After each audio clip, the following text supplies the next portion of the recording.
So these are the reading comprehension tips and tricks, a la Studio 220. First things first, look over the passage. You have a packet, it's got many pages. You don't just start reading blindly. You flip through it and look to see what you have. How many pages is it? Are there bulleted pieces? Everyone loves bullets. They're so much more accessible rather than seeing pages and pages of text. Are there sections? How's it broken down? Are there like subtitles? All those things make students happy. They make me happy. When I get emails and information sent to me, I like to see it broken down that way because I know I can stop somewhere and then come back and not get lost. Is there a chart? Is there a picture? What does the caption say? Charts are fabulous, especially if you have to do some writing with it. Charts make things easy to organize information, and it's a great way to It's a great way to present information to students who need to crunch large pieces of text. How many short answer questions are there? Are there short answer questions? How many multiple choice? Are there 6? Are there 8? Are there 10? Are there 4? That way you know in advance, you know what the score is, you know where you're going, you can estimate how long it's going to take. You may wait, you know what, I really need to get a cup of tea before I start this. Let me charge my phone, let me get some music going, or I can do this quickly, I can do this in half an hour. You get to make that decision if you look over the passage first. That's really a good advanced strategy for handling any kind of work that comes at you blindly where you don't know really what you're in for, to look it over. And here are some examples. The one on your left has several small paragraphs, and I put little marks next to them. This is about paying college athletes.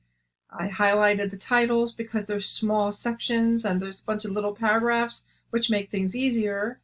Let me move myself a little bit. And then over here on the right, it's a lot more reading. Big paragraphs. There's only 3 paragraphs on the page, really big. A little more daunting to read and sometimes harder to get through. And this one over here that I'm underneath is the kind that you might skip through. You might say, oh boy, I need to go get some Kool-Aid.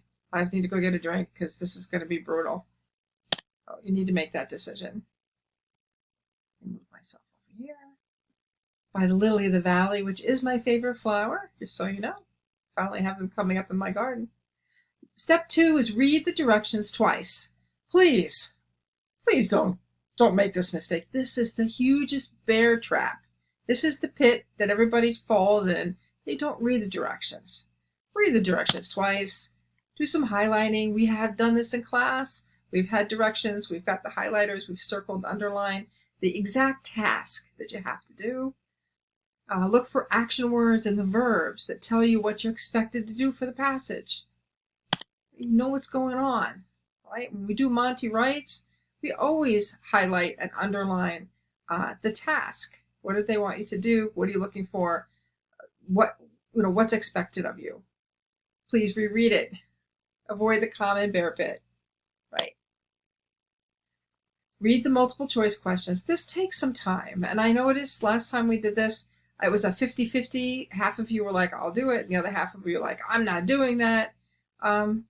Hello, just like in the past, in other grades you were in, in the elementary and middle school, this guarantees your grade will go up. That's what happens when you read the questions in advance. You know the topic, you know what they're asking you, and if it says to go to certain lines, you can go back. It's smart reading comprehension. These are tips and tricks. These are the ins and outs of how to get a good grade and how to be efficient when you read a piece. Right? So let's go back and see the example. Move myself out of the way. So the first question is right here. It says lines 1 through 11 introduce a central idea of the passage. So I went right back to lines 1 through 11 and I bracketed them as good stuff. Okay. Number 3, active reading. So daffodils, I love them. Okay. Margin notes. You hate them, you love them, whatever your situation is, they're necessary. Please listen to me. They're necessary for good memory of your reading. You don't want to reread any parts unnecessarily. You just don't. You don't. What if you have 10 or 11 pages of reading? You have a couple hours to do your test.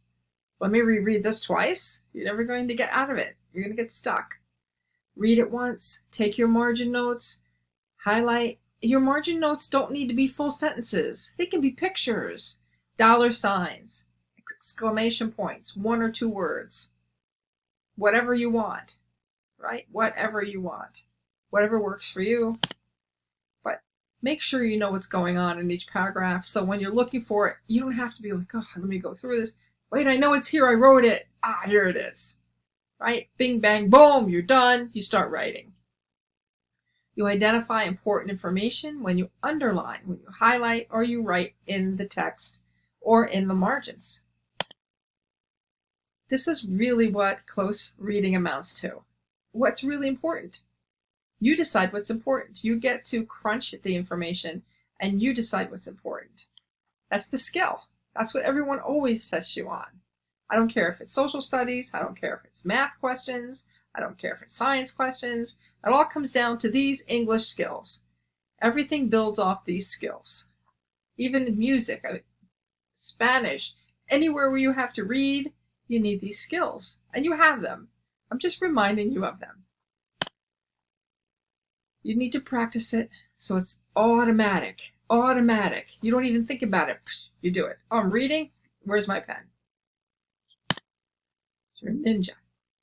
Okay, here's an example. I move myself up a little bit. Okay, so I highlighted what's important in this paragraph, and then I put a little margin note arrow. Dogs' ears have evolved. They've changed over time. That's what was important. Dogs hear at a higher frequency. Also important information. I highlighted the whole sentence. I can use that in a paragraph if I'm going to write about dogs and how good they hear. It's a noisy world for a pup.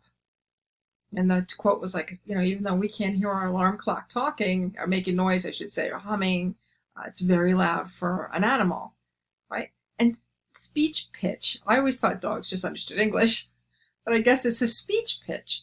Talking up or asking a question. Want to go outside? It's the pitch that makes the dogs excited and makes it look like they understand English.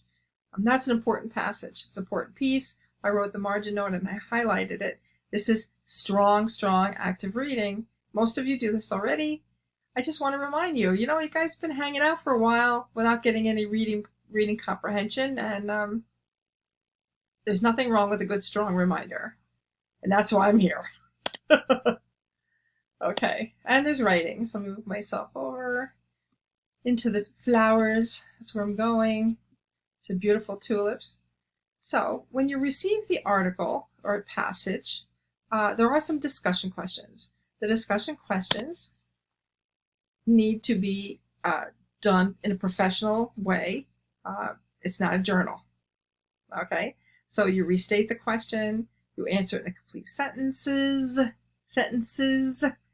You do your best work here. Of course, no forbidden words. If you need a copy of the list, I'd be happy to post it or send it to you. But it's pretty basic. No slang, no contractions, right? Just say what you mean what you say. No would, no could, no should, no might. Stay away from passive words. Please use details. Don't be vague. Don't talk about the thing and the stuff. Those are forbidden. Talk about whatever it is. If it's about dogs' ability to hear certain pitches, that's what I expect to read in your short answers. Not the dog's ears are good at stuff, right? Be specific.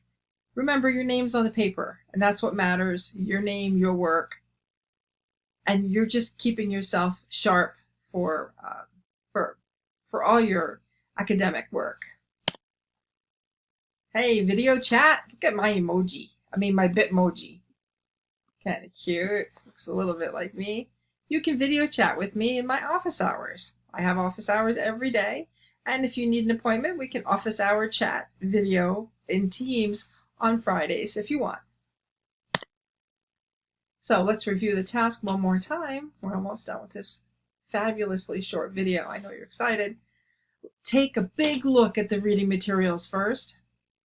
Read the multiple choice questions first. Go back and mark the lines I need to answer for any questions. Right? You will read the passage with a pen or a pencil. Take margin notes. You are the master of active reading. That's what you do, and you do it really well. You'll use the process of elimination when answering the questions. Right? Get rid of them. They all look good. Expect there to be plenty of good answers. You're looking for the best answer. Take your time. That's important. They're all good. Answer the short writing questions by restating the question and answering the question with specific details. Do not be vague. Okay, that's it. I'm going to make myself fill the screen. All right, everybody. Reading Comprehension Day. Good luck. Please come back and speak to me if you need to. We've done this before.